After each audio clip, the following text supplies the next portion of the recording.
Okay, give me like 3 minutes. Close them up real quick. I want to go through a couple quick examples. Kind of see the same thing happening sort of over and over again here, and I want to address this. This will make it a little easier on the assignment. So click those closed real quick. We'll come right back to it.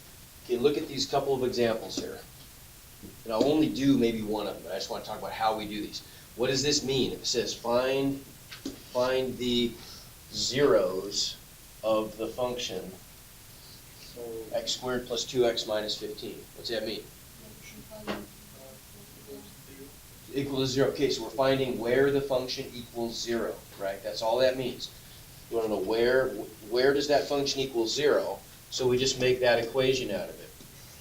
X squared plus 2x minus 15 equals 0, and we solve, right? That's it, okay? So when we solve this one, what do? This is the other part that I want to just get at here. How are we going to solve this one? We can't isolate x. We're using our new strategy, right? We're going to try to factor and use the zero product property. So we're going to see, is it possible to break this apart into a product of small factors? What has to go here and here if it works? X. Okay? Now we just got to see if we can find magic numbers. Maybe we can, maybe we can't. Well, we can here on these first assignments, but later on, maybe we can't. So what do the numbers multiply to? 15. Negative 15, and they add to, okay, what are those going to be? 5 and negative 3. 5 and negative 3. So plus 5 minus 3. Now the problem is, a lot of people are putting those numbers in as the solutions, but they're not the solutions, right? Those are just the magic numbers. The solutions are going to be the values of x that make this equation true, right? So to get the solutions, we have to go up to this. Now it's in factored form, right? So by the zero product property,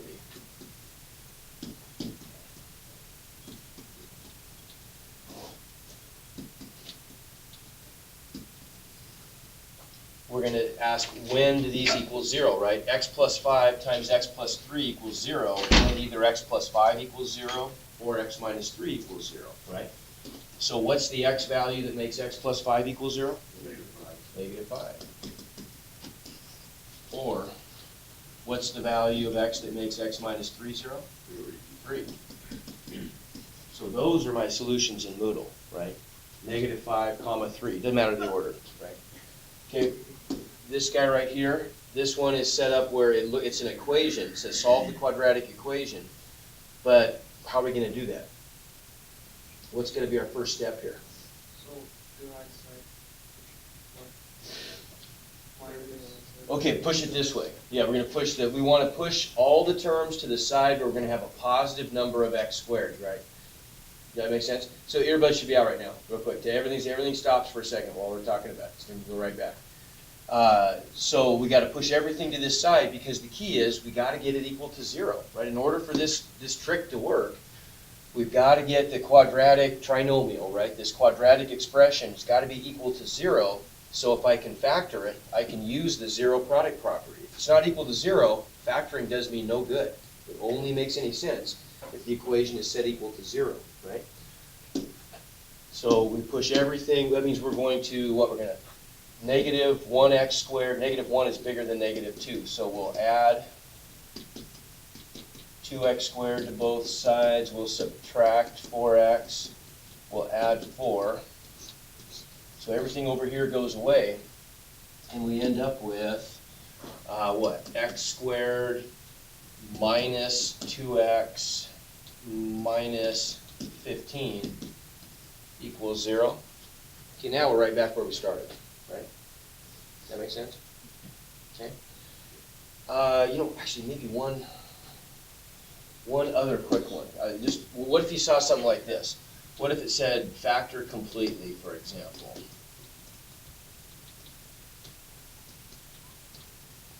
Something like 3x squared minus 9x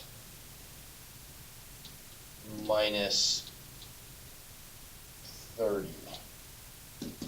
Oops, just factor that completely. Okay, what do I always want to try to do first? Okay, I want to try to factor out a greatest common factor, right? And in this case, 3 goes into all those numbers, right? So I could undistribute a 3. If I undistribute a 3, what's going to be left behind? 3 times what is 3x squared? 3 times what is negative 9x? 3 times what is negative 30? Okay, so I got my 3 out front. Now my question is, so I got to leave that 3 out front, right? That's there. That's a factor. But can I break this thing apart? Are there numbers that multiply to negative 10 and add to negative 3? There we go. So that's my answer, right? How do I know it's my answer? If I reverse this process and multiplied it all out, I get that back, right? Okay, so